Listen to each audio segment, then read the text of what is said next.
Hi everyone, Doy Santos here, back again with another episode of The Cusp.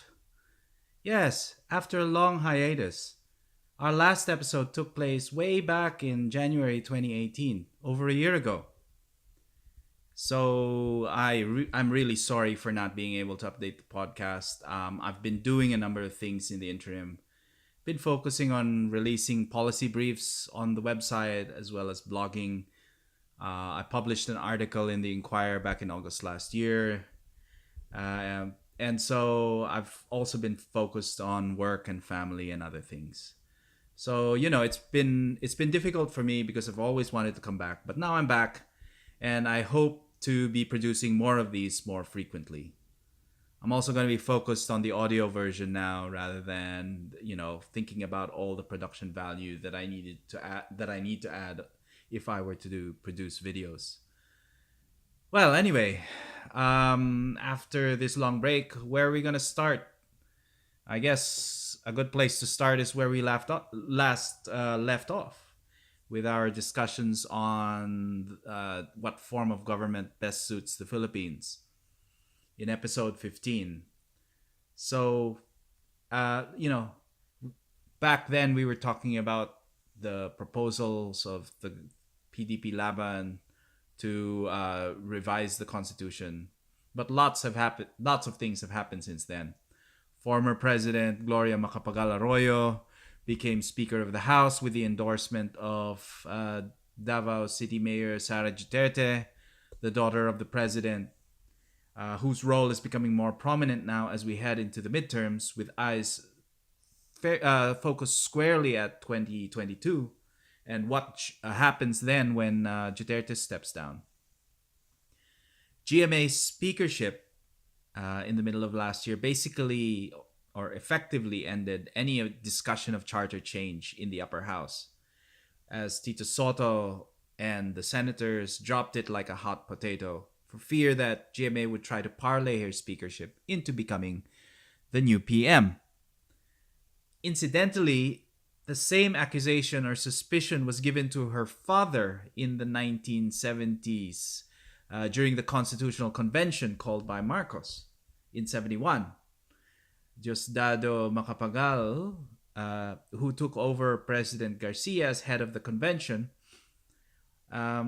late in the process, in around 73 or 74, I think it was, after martial law was declared, he too was thought of as angling to become the new speaker or prime minister in the Batasan Pambansa, which Marcos promised to hold elections for after the ratification of the Constitution, which Diosdado endorsed with the hope of performing a role in that new chamber, except that Marcos outwitted him and didn't call for elections for the Batasan until 1978.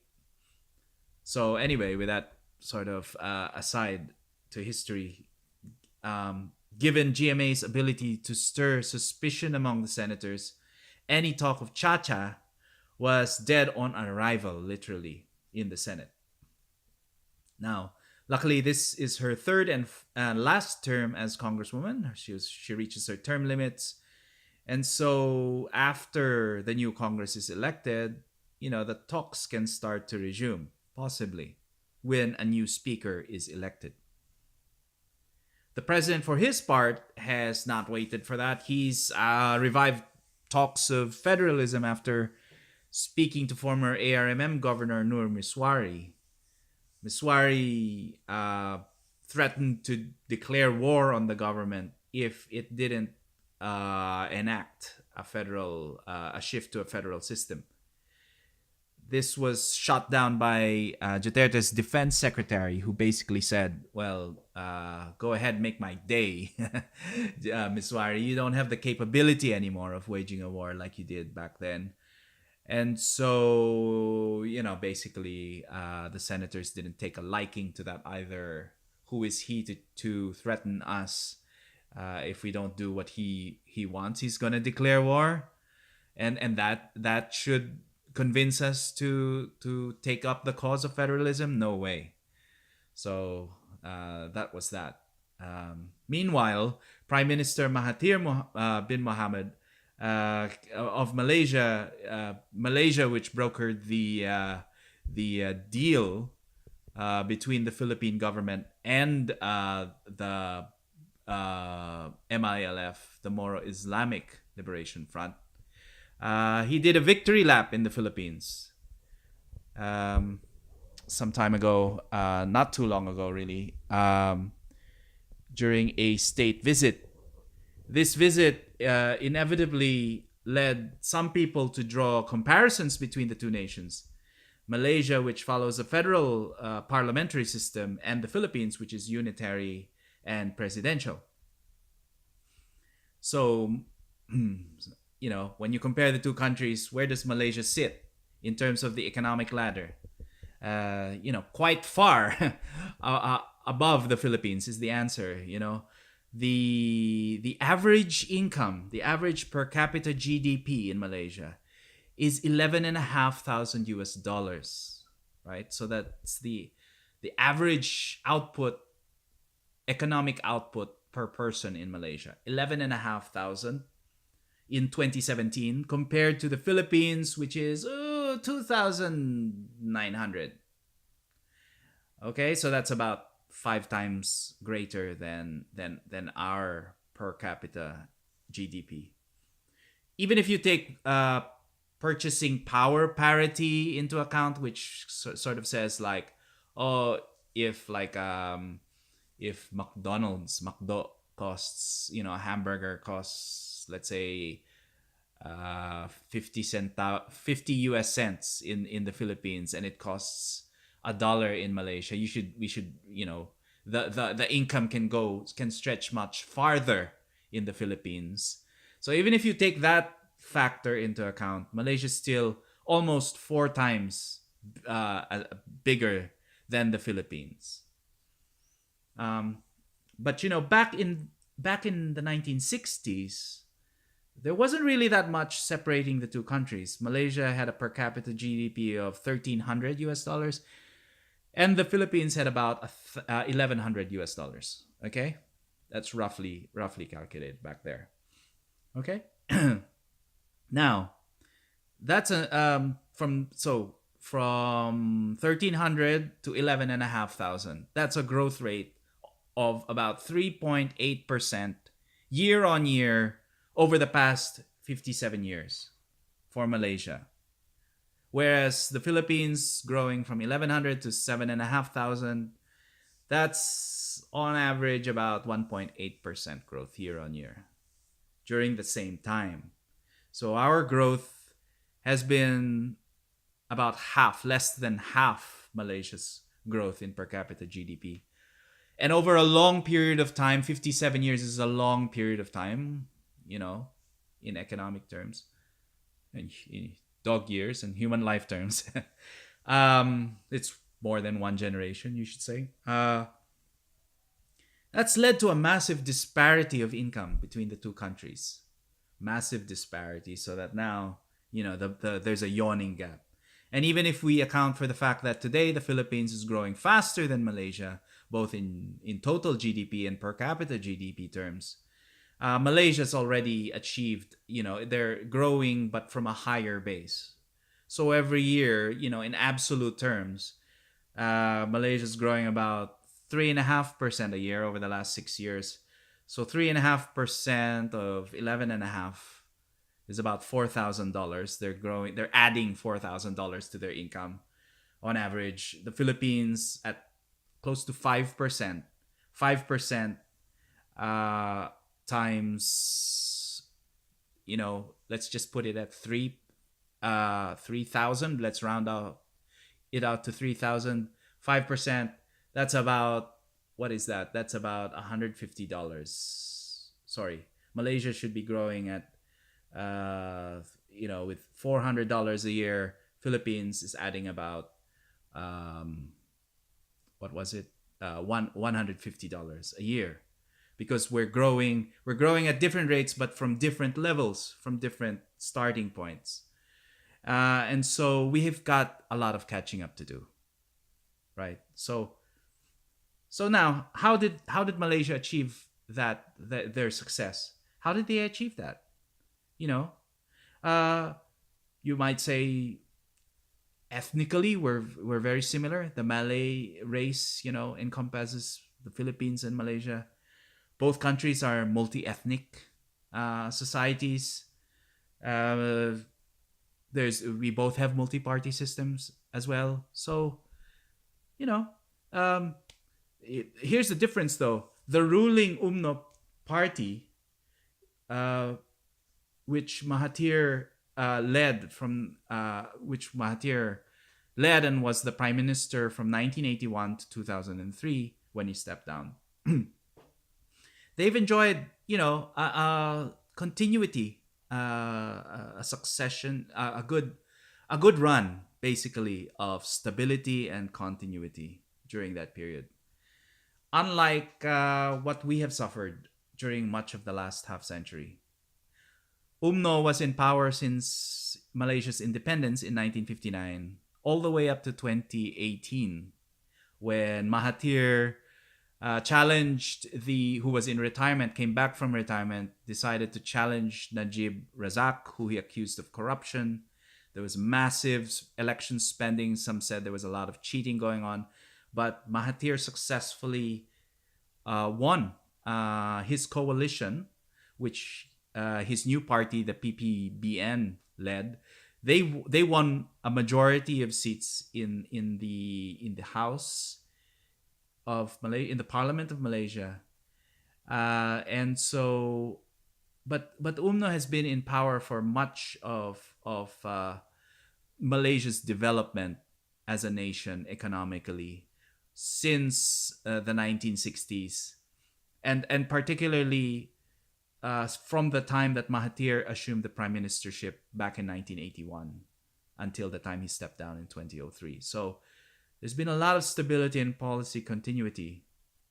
And these two things, continuity and succession, managing succession really well, as I mentioned in a previous episode, are the key ingredients for sustaining growth in ASEAN compared to sub-Saharan Africa, where there has been higher rates of growth at times, but where unfortunately those rates of growth haven't been sustained over a long period of time because there's been poor succession going on there in the regime. So how was Malaysia able to maintain their stability, and how could that possibly apply to the Philippines? Given our supposed lack of political maturity, our lack of party discipline, paano ba yun magtra-translate sa Pilipinas yung nangyari sa Malaysia, di ba? That's the burning question, I think. And, frankly, many argue that's the reason why hindi pwedeng gawing parliamentary yung Pilipinas. Kasi nga, kulang pa tayo sa maturity daw at kulang pa raw tayo sa party discipline. Tama ba yun? Is that right? I mean, when you look at the phenomenon of balimbingan or turncoatism, which is evident every time there's a change in administration, right? They switch parties to align themselves with whoever's in Malacanang. This lack of party discipline, paano ba makokorekt yan, di ba? Even within the same ruling party, kunwari, sa ruling party ng PDP Laban, minsan, they also don't vote as one, right? Take, for instance, Speaker GMA. She became a member of PDP Laban. So, nag-switch din siya ng party. And then, ang ginawa niya, she deposed her own leader as Speaker of the House, right? And then, last year, after assuming speakership, when the budget of her party mate, President Duterte, came to the House, what did they do? What have they done? Basically, kapapasa lang ng budget, di ba? Kasi ang nangyari, her lieutenants in the House, like former Budget Secretary Rolly Andaya, I think was deputy or had a deputy speakership and then became chairman of the Committee on Appropriations, which handles the budget. Anong ginawa nila? They did things to the budget. They kind of held up the budget. They undermined the agenda of the president by slowing down the budget process, making all of these changes late in the day after both houses of Congress had already ratified a version, realigned certain things. And that caused the government's infrastructure spending in the first quarter to be delayed, which could slow down the overall economy of the Philippines, which will make their leader, President Duterte, who's the chairman of PDP Laban, look bad, right? There's egg on their faces. Basically, there's disunity. Bakit ganon, di ba? And how could a parliamentary system fix that, you might ask? So in answer to that question, I'd like to say, this sort of problem, yung nangyari with the budget, with GMA, hindi mangyayari yan sa parliamentary system. Alam nyo ba kung bakit? Because under the parliamentary system, it's the PM, the Prime Minister, o kaya, to be more precise, the Treasurer, who commends the budget to the House. All right? The Treasurer commends the budget to the House. It wouldn't be up to some chairman of Committee on Appropriations to decide what to do with it. Hindi ganun eh. So they might just hold a few budget hearings here and there just to let the opposition ask questions, ganito ganyan. Pero as leaders of the majority in the House, the party in power normally gets their measures passed. Especially kung unicameral. Kung bicam, may chance pa sa Senate, baka iba yung composition doon ng mga partido. So, pwede pang harangin yung mga ibang budget measures.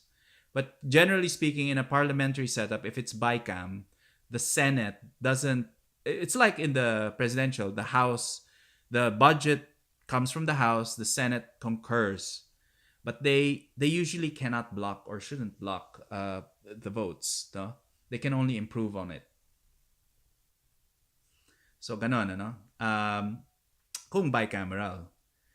Now, wouldn't MPs just demand for more pork barrel, you might ask, under a parliamentary system? Some studies, kunwari, have found that mas malakas ang pork barreling pala sa parliamentary. Ganon ang mga conclusions, findings nila compared to the presidential system.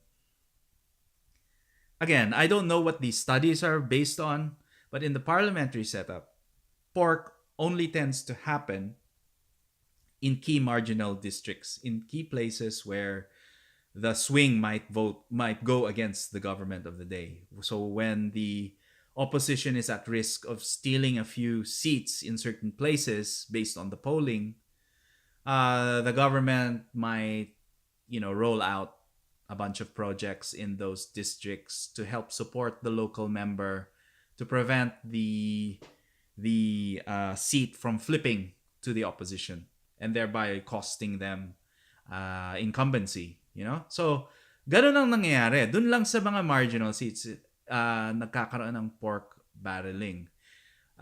It's like kind of like in the US because of the electoral college system. The way it's not every vote is as important. So in the swing states, kung tawagin, where the balance of power will be decided, there tends to be a lot of campaigning that goes on there. And with that could be like some form of pork barreling. Di katulad sa atin na bawat distrito, halos lahat may allocation. Di ba? Dun sa DAP, and before that yung PDAF. Before that yung Philippine Development Fund, all of those things. So, ganun ang sistema sa atin. Ngayon, magbabago ba yon under a parliamentary system? Sabihin na lang natin hindi kunwari, hindi nagbago. Well then, we're no worse off. Kunwari. We can't get any worse than where we are today. So you might say, well then what's the point of switching? Well, I'll get to that in a moment. But I'd like to tackle first the question about how do we guarantee that the party has discipline? Kasi that's what we started out with, party discipline. How can we guarantee na mag-iiba yung behavior ng mga congressmen, congresswomen under a parliamentary system? Hindi kaya magbabalembingan pa rin sila and do all that? Or they'll vote not according to what their party position is, but just according to whatever they feel like voting, In the US system, ganon, may blue dog Democrats, they vote with the Republicans on fiscal measures. All right? They're deficit hawks. Ayaw nila ng masyadong maraming utang, ganyan. So they vote against their own party's interests. Or yung mga conservative Democrats who vote with the Republicans on all sorts of things like abortion rights, or gun rights, kunwari, like that. So walang loyalty. How can we say na magbabago yan, no? Kung hindi magbabago, kunwari, yung tao, yung puso ng tao, kailangan magbago, di ba? That's the argument, that the culture has to change before it doesn't matter what system we adopt. If the culture doesn't change, nothing will change, right? Eto ang sagot ko dyan, okay? So, here's the thing. In the presidential system, every congressperson ultimately is out for themselves, looking after their own interests. So they try to gain leverage with each vote with the administration to secure benefits for their constituents. Diba? Ganon, diba? Myopic view. Yung distrito ko lang, that's the republic for me. That's what I was elected to do, look after my constituents, kunwari. But under a parliamentary system, this motivation is moderated by the need to gain frontbencher status. Ano yung frontbencher na yan? Okay. In parliament kasi, usually the chamber is divided. You have the administration, the ruling party on one side. If the speaker is sitting in the middle, on his left side, kunwari, is the ruling party. On his right side, all the MPs that belong to the opposition sit. So they're facing each other. No? It's helpful when they do debates and question time. But the people on the front row, what they call frontbenchers, that's the leadership of both parties. So on one hand, you have the cabinet ministers. On the other hand, you have the shadow cabinet. Both of them are the A team. Okay, they're the first team, kumbaga. Yung mga substitutes, sila yung, kumbaga, yung starting lineup sila. Yung mga substitute, sila yung nasa likuran nila. They're called backbenchers. Okay, nasa likod sila. They're in the back. They sit in the back rows, kaya backbencher. Ngayon, yung frontbenchers, it's every MP's dream to sit on the front bench. Kasi syempre, question time, nakatapat sa iyo yung camera, di ba? No, just kidding. Pero really, there is more meaningful, meatier stuff when you become a frontbencher. Obviously, you get to hold a portfolio, which means you are accountable. You run an agency like the Department of Education, Department of Finance, Department of Tourism. Hawak mo yun. Okay? And then, on top of that, you control the budget, right? You control the staff of those agencies. So that is the aspiration. And then one day you might even aspire to become treasurer or even prime minister one day. Right? So yun yung goal. That's the ultimate dream of every MP who enters, of any aspiring MP. Right? To sit on the front bench. Now, how do you get to the front bench? Okay? How do you get there? Unang-una, baka kunwari after a term or two, bigyan ka ng responsibility. Minister, ito yung title mo, Minister Assisting the Minister for Education. Ano yung ibig sabihin nun? You're assisting. So para kang understudy nun. You're just tumutulong ka lang. You're in charge of that portfolio. So kapag nag-overseas trip kunwari yung minister, ikaw yung acting, ganyan.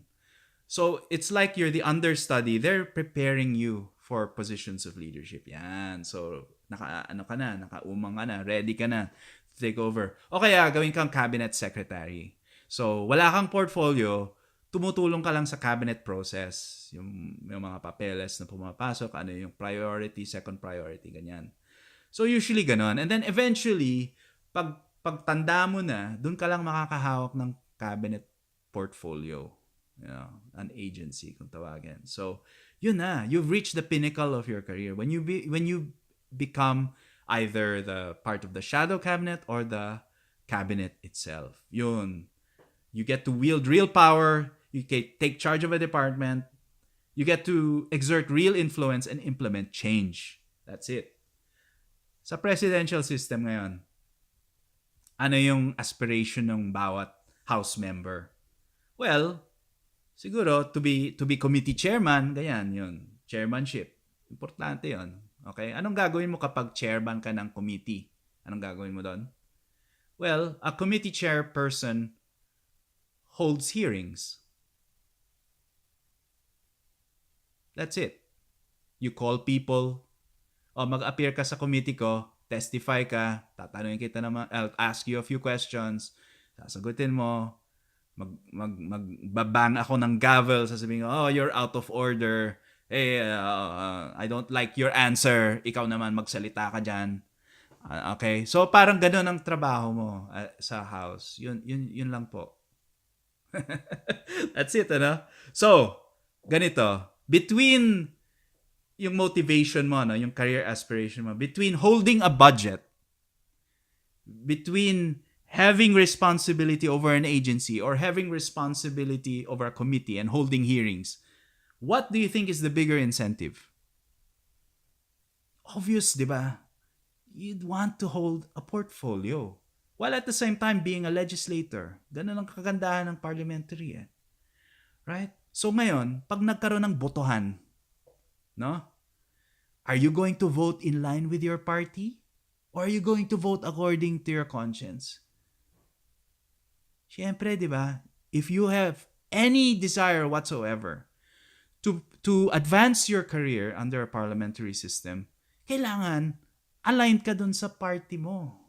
Kung hindi, kiss goodbye to your parliamentary career. Wala ka nang patutunguhan dyan. You will be blocked. You will be cast out. Even if you stay within your party, wala kang tsansa na to effect real change. So, ganun ang kaibahan, no? So, what that means is mas malakas talaga ang party discipline under a parliamentary system. Regardless, it promotes a different type of culture.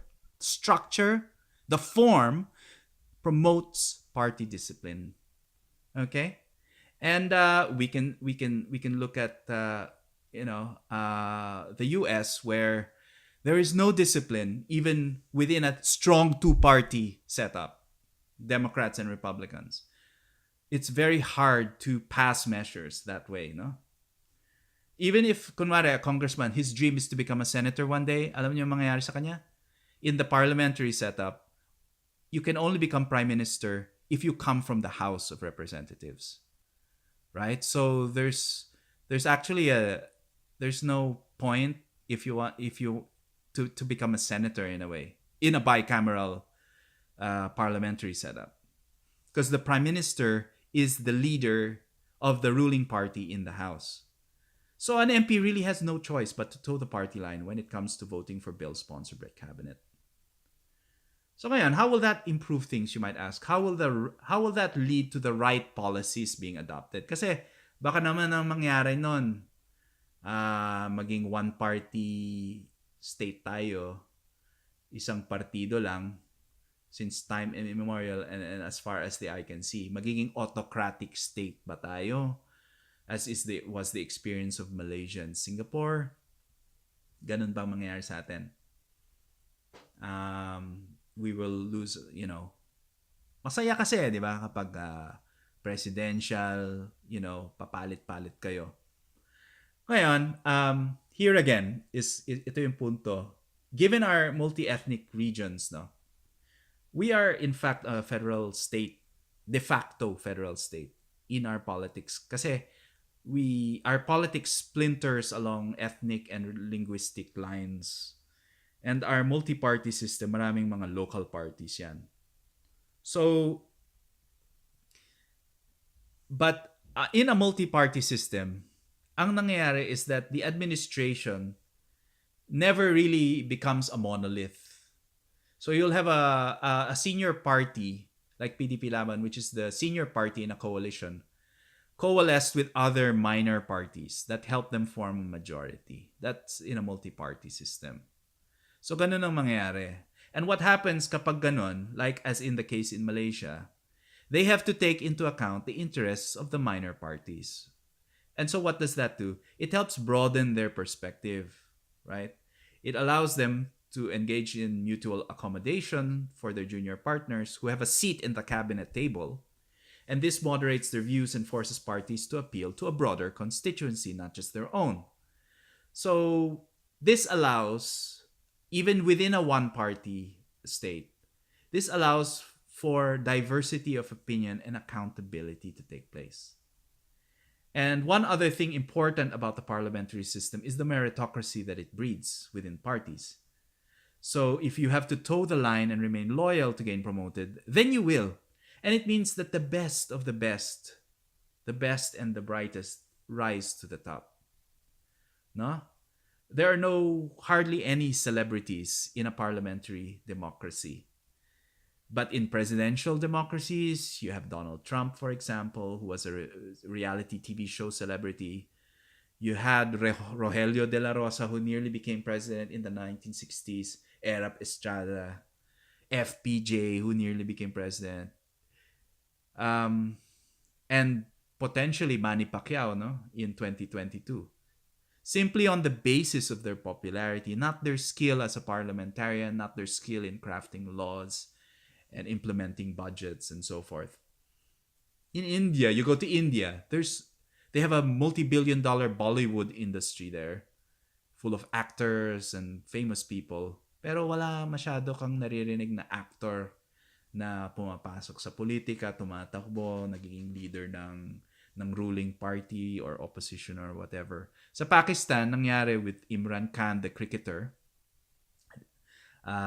who is now serving as PM. But the thing with Khan you have to remember is, excuse me, he studied at Keble College at Oxford, where he studied philosophy, politics, and economics. So the guy is educated. He graduated with a degree, third-class honors degree nga lang, pero degree nonetheless, from Oxford, no less. Can you say the same for our celebrity politicians in the Philippines? No, di ba? So that's the benefit of a parliamentary system, as well as the fact that it speeds up reforms. Look at what happened in New Zealand after the shooting at Christchurch. Jacinda Ardern adopted the gun reforms that were passed in Australia in the 1990s after the Port Arthur massacre. So after her cabinet took up the proposal, and decided in principle to support the gun reform laws, it was submitted to the House, where it was voted upon and then passed within a month of the incident taking place.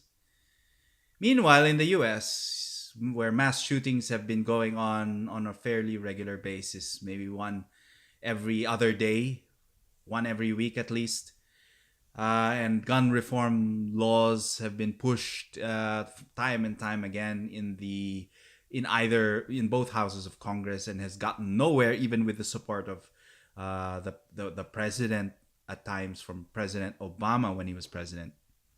Congress didn't act. Thoughts and prayers, hanggang dun na lang. It isn't even acceptable to talk about it because people say you're politicizing the incident. So compare the US and New Zealand, how quickly New Zealand acted. Of course, you might say they don't have as much a gun culture. That's rubbish. There is a gun culture in both Australia and New Zealand. But the politicians take, very pragmatic views on this issue, and they once it's decided in cabinet, there's so much party discipline, they can just basically enact the reforms. And so you might say, well, what about the transition costs? Okay, maganda nga yung parliamentary, pero pag lipat from one system to another, hindi ba ang dami nating problema? Hindi ba dapat unahin muna natin yung mga problema na yun? What about that there was such a big opportunity cost if we do cha-cha and all of this stuff. So that's the problem we're stuck with, It's kind of damned if you do, damned if you don't. What's the cost of sticking to this system? Well, you might say, the traffic problem, hindi pa rin malulutas yan. The water shortage problem, hindi pa rin. Power, hindi pa rin malulutas. drugs, security, ang daming problema. Bakit ba hindi nalulutas yan? Well, kaya nga kasi ang daming roadblocks sa presidential, ang daming checks and balances. And then at the end of it, papasa sila ng batas, how-shaw pang dating, parang hindi pa maganda, 'di ba? Kasi ang daming pwedeng humirit 'di ba? Ang daming pwedeng gumimik on the way to passage of the law. Whereas sa parliamentary, may disiplina mga partido, they hammer it out mostly sa gabinete, tapos pagkatapos nun, sumunod na kayo, toe the line. Kumbaga, kaya na ipapasa na ng mabilisan kung minsan you know. It's more responsive, kumbaga. So, if you think about it, we can delay the transition, but then there are really, it's either you fix the car that's running poorly, and then you'll run more smoothly, or magtsatsaga sa kotse na medyo yung naghihingalo na yung motor, kailangan na talagang ayusin, pero pinagpipilitan mo pa rin i-drive. So that's sort of like the situation that we're stuck in right now. So you might say, oh, but we love electing our presidents. It's in our culture. Ganito, ganyan. All right. Yeah. Have you actually witnessed, the elections in Britain or Australia, Canada, ganyan? Presidential din ang dating People tune in, they listen to the debates of the leaders. And then sometimes they don't even know who the candidate is in their local electorate. Basta bumoboto lang sila based on who the leader is. Yun nga lang, when they count the votes, district by district. So, ang nangyayari, mas tipid ang parliamentary. Alam niyo kung bakit? Kasi, bilangan lang sa district level and then whoever wins there, trinatransmit na nila whoever the winner is. They don't have to add the votes of each district and then send it to the municipal level, city level, provincial, national board of canvassers, what have you. And at each stage, pwede pang dayain yung resulta, di ba? Tapos, pupunta ka sa PET or sa, the electoral tribunal, challenge mo, prove mo pa doon kung nagkaroon talaga. No one's ever, aside from Coco Pimentel, no one's ever really won. Right? So, ang nangyayari sa parliamentary, you just have to campaign at that district level, district by district, bilangan ng boto, whoever wins, whoever has the most number of districts, yun ang ruling party. Whereas sa presidential, mangangampanya ka ba, all over the place, you have to spend, you have to ensure that your votes are counted, you have to ensure that the tally of the votes is transmitted properly and then canvassed accurately at the national level. It leads to so much expense, really. Alam niyo ba sa Australia, ang botohan namin, lapis lang ginagamit namin. And then dinadrop namin sa cardboard box yung balota namin. That's it. And then within a few hours, alam na namin kung sinong nanalo. It's so simple. It's less costly, but it's more cost-effective, I would say. So you still get the flavor of a presidential campaign. Yun nga lang, it's based on parties. So that's it, no? So what can we say in summary? Going back to my original question, how could a parliamentary system translate and benefit the Philippines? So it's quite evident, no? Number one, unang-una, it will lead to greater party discipline, and you can see the difference in the discipline even in mature democracies, UK versus US, right? Malaysia versus the Philippines. Iba talaga. Because the incentive structure within a parliament is different from the incentive structure in a presidential system. Secondly, we would have better leaders. Mas filtered yung leadership, because you go through a process of mentoring, of shadowing as a more senior cabinet minister, and then eventually taking over. You are really prepared. You become really well seasoned at the end of it. You get really prepared to become a responsible member of the government. Whereas sa atin, popularity contest, sino-sino lang. They become elected and they're not prepared. Tingnan mo si Donald Trump, completely unprepared for the role. Ganun din ang nangyayari. Erap Estrada. Ganun ang nangyayari. If FPJ had won, think of what would have happened. If Manny Pacquiao wins, even with his experience as a senator, you might say he's not ready. He's not ready, but he's popular. And so we could be left with a crazy situation where the emperor basically acts like a child or like a madman, and everybody has no choice but to follow him because he's the rock star at the moment. He's the flavor of the month, or she's the flavor of the month. And so finally, the swiftness in which measures are taken up, first through the cabinet process where junior coalition partners have a seat at the table, and then once adopted, tuloy-tuloy na, pasado na yan sa House usually. And where you get the synergy of the cabinet which proposes a measure also monitors its implementation. So the ministers who come from parliament, who propose the legislation, they also get to manage its implementation so that they ensure that the bureaucracy implements it according to their intent. Unlike in the presidential system where the bureaucracy can do whatever they want in formulating implementing rules and regulations and actually contradict the spirit and intent of the lawmakers. So that's it. Those are the top three reasons why I think a parliamentary system would suit the Philippines better, given our population and culture. So we've come to the end of our show today. Thank you very much for listening. I promise to do more of these episodes at a more frequent, with more frequency.